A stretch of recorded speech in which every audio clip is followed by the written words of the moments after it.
خبر شامل کرتے ہیں لاہور سے۔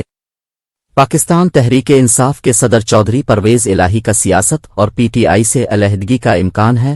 گزشتہ روز پاکستان مسلم لیگ قاف کے سربراہ چودھری شجاعت حسین نے کیمپ جیل میں قید تحریک انصاف کے صدر و سابق وزیر اعلیٰ پنجاب چودھری پرویز الہی سے ایک دن میں 2 بار ملاقات کی۔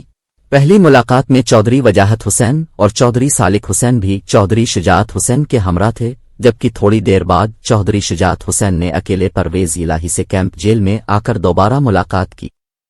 ذرائع کے مطابق پہلی ملاقات میں چودھری شجاعت حسین اور دیگر نے ان کی خیریت دریافت کی، جبکہ ان کی خاندان میں واپسی کے لیے کوشش بھی کی گئی۔ اس موقع پر سیاسی حالات سے متعلق بھی گفتگو کی گئی۔ بتایا گیا ہے کہ ملاقات میں پرویز الہی کو خاندان میں واپس لانے کے لیے قائل کرنے کی کوشش کی گئی، تاہم پرویز الہی نے اپنا پہلے والا موقف دہرایا۔ شجاعت حسین کی جانب سے سوچ کر فیصلہ کرنے کی بات پر پرویز الہی خاموش رہے۔